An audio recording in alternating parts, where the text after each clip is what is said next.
মদিনায় নবী এলো মা আমেনার ঘরে, হাসিলে হাজার মানি কাঁদিলে মুক্ত ঝরে।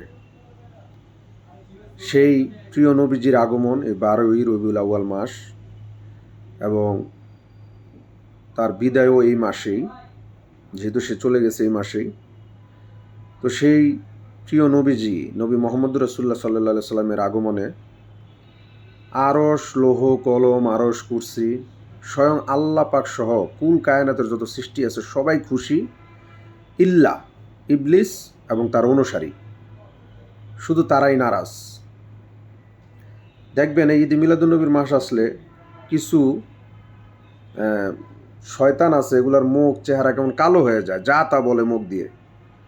আরে ভাই, সাধারণ মানুষ পৃথিবীতে আমরা দেখছি কেউ জেলখানাতে সারা পেলে বলে আজকে আমাদের ঈদের দিন, আমাদের অমুক জেলখানাতে সারা পাইছে, তমুক জেলখানাতে সারা পাইছে। তখন তাদের কোনো এই বেদাত ফতুয়া আসে না, কোনো মন্তব্য আসে না। কিন্তু যাকে সৃষ্টি না করলে কিছুই সৃষ্টি হতো না। আমার দাড়ি, আমার টুপি, আমার নমাজ রোজা লেবাস কিচ্ছুই থাকতো না।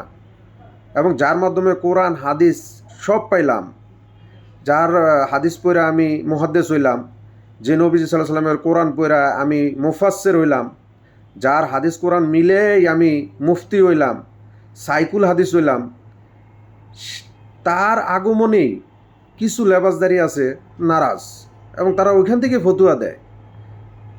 কষ্ট হয়। কে, কার জন্য ঈদ মিলাদুন্নবী? কার আগমন? ঈদ মানে আনন্দ, মিলাদ মানে জন্ম, নবী মানে নবীর জন্ম। আলোচনা করা, এটা করবে উম্মত, অবশ্যই করবেন। কারণ তার আলোচনা কি নাই কোরআন হাদিসে? অবশ্যই আছে। এক শ্রেণী উঠা পড়া লাগে, এটা নিষেধ, এটা বেদাত, এটা হ্যান, এটা তেন। আরে ভাই, নবীর ব্যাপারে আপনাদের আর্গুমেন্ট, যার আগমন আল্লাহ খুশি, ফেরেস্তা খুশি, 18,000 মাকলুকাত কুল কায়না সবাই খুশি, সেখানে আপনি কে? আপনি না করেন। ওই নবী মোহাম্মদ রসুল্লাহ নামে তো কবর আপনাকে শোয়াইব না?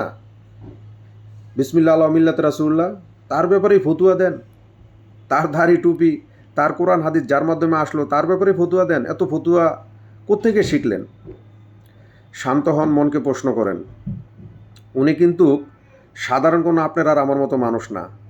যার আগমনে আল্লাহ খুশি হয়েছে, যার আগমনে ফেরেশতাকুল খুশি হয়েছে, যার আগমনে দিন এবং রাত দোনোজনই খুশি হয়েছে। এবং উনি কত বড় মহামানব ছিলেন আপনি চিন্তা করেন, যে জমিনে থাকা আঙ্গুল ইশারা করলে আল্লাহ পাকের হুকুমে চারদিক খণ্ডিত হয়ে যেত। আপনারা তার ব্যাপারে ফতুয়া দেন। যার মানে গায়ের ঘাম মোবারক আতর হিসাবে ব্যবহার করত, যিনি রাস্তা দিয়ে হাইটা গেলে 6 দিন 5 দিন 7 দিন পর্যন্ত গ্যারান কইতো, যার রক্ত মোবারক কোনোদিন সাহাবারা জমিনে পড়তে দেয় না, চাইটা খায়া ফেলছে, পাথর যাকে সালাম দিছে, গাছে মাছে যাকে সালাম দিছে, ফেরেস্তাকুল সালাম দিছে, দিবে, দিতে থাকবে, কেয়ামত হয়ে যাবে, সব শেষ হয়ে যাবে। আল্লাহ নিজে বলছে আমি সালাম দিতে থাকবো।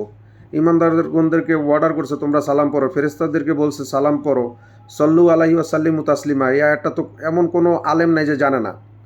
ইয়াইউ আল্লাহ জিনা আমানু কয়া ডাক দিয়া ফেরেস্তাদেরকে বলছে, এবং আল্লাহ নিজে বলছে আমিও সালাম দিতে থাকি আমার নবীকে, কারণ সব ধ্বংস হয়ে যাবে একদিন।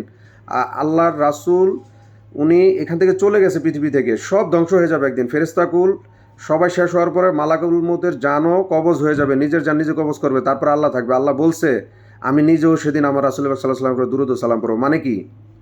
একটা আয়াত আছে না, রফান আল্লাকা জিকরাক, আমি আপনার স্মরণকে চির সমুন্নিত করে রেখেছি। এগুলো তো সবাই জানে, আলেমরা যাই না শুনে কেন এরকম করে আমি বুঝলাম না। এবং মুহাম্মদ রাসূলুল্লাহ সাল্লাল্লাহু আলাইহি ওয়াসাল্লামের মাকামটা কোথায়? তাকে মাকামে মাহমুদ দেওয়া হয়েছে, কাউসার দান করা হয়েছে, তাকে মিজানের পাল্লার সামনে দাঁড় করা, তাকে ওখানে রাখা হবে মাকামে মাহমুদে। এবং আল্লাপাক বলবে আপনি যতক্ষণ মন খুশি না হবে ততক্ষণ আপনার উম্মত তরাইতে থাকবেন, আমি আপনাকে দিতে থাকবো, এত দিব আপনি খুশি হয়ে যাবেন। তো ভাই, এত কিছু জানার পরে এই মোহাম্মদ রসুল্লাহ সাল্লাহ সাল্লামের আগমনে এত দ্বিধাদ্বন্দ্ব কেন এই সমাজ, আমি বুঝি না। মোহাম্মদ রসুল্লাহর লকবটা কি আপনি বুঝেন? সে কি আপনার মতো আমার মতো সাধারণ মানুষ?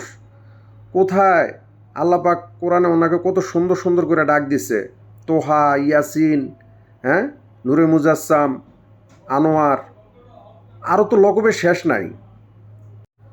ফোরকান, নূরে মুজাসসাম, সাফায়াত নবী, উম্মতরে তরানোওয়ালা নবী, এবং সবশেষে আমি যেটা বলবো, লা ইলাহা ইল্লাল্লাহ মুহাম্মদ রাসূলুল্লাহ পাশাপাশি লেখা, সর্বশেষ আলহামদুলিল্লাহ রব্বিল আলামিন, আর রাসূল পাক সাল্লাল্লাহু আলাইহি ওয়াসাল্লামকে বলেছেন রহমতুল লিল আলামিন, মানে আল্লাহর যতটুক, আল্লাহর প্রভাব, আল্লাহর ক্ষমতা ঠিক অতটুকুই রহমতুল লিল আলামিন। সেই প্রিয় নবীকে পাওয়ার পরে আপনাদের এত প্রশ্ন জাগে, এত কথা জাগে, একটু বিবেককে জাগ্রত করুন। কার বিরুদ্ধে কথা বলেন, কার পক্ষ নিচ্ছেন, কে এমন পৃথিবীতে আপনাদেরকে এসব কথা বলার সাহস দিছে? কোরআন হাদিস সব জায়গায় খুঁজছেন না, এতে পথভ্রষ্ট হয়ে যাবেন, ইমানটা ধ্বংস হয়ে যাবে। মোহাম্মদ রাসূলুল্লাহ সাল্লাল্লাহু আলাইহি ওয়াসাল্লামের সামনে জীবিত থাকা অবস্থা কেউ জোরে কথা বলে তার ইমান থাকে না। আপনারা কি মনে করছেন মোহাম্মদ রাসূলুল্লাহ সাল্লাল্লাহু আলাইহি ওয়াসাল্লাম পৃথিবী থেকে চলে গেছে মানে একদম আপনার মতো আমার মতো মারা গেছে? কোরআন হাদিস পড়েন না আপনারা? উনি হায়াতুন নবী, জিন্দা নবী। আপনারা আমার জান ইল্লিন সিজ্জিনে রাখা হয়, তাদের জান তো আর আমাদের মতো ইল্লিন সিজ্জিনে রাখা হয় না। প্রত্যেক নবী জীবিত কবরে, তাদেরকে রিজিক দেওয়া হয়, তারা ওইখানে সশরীরে জীবিত জিন্দা। জানার পরেও কেন আপনারা বেয়াদবি করেন? নবী তো এখনও জিন্দা। আপনি কি পারতেন নবীর সামনে দ্বারা এইসব কথা বলতে? তার মানে কি আপনি অস্বীকারী যে নবীজি আমাদের মতো ময়রা মাটির সাথে মিশে গেছে, মদিনায় শুয়ে রয়েছে, কিছুই বোঝে না? উনি সব শুনে, উনি সালাম নেন, সালামের জবাব দেন। যার অন্তর চক্ষু খোলা তারাই সালামের জবাব পায়।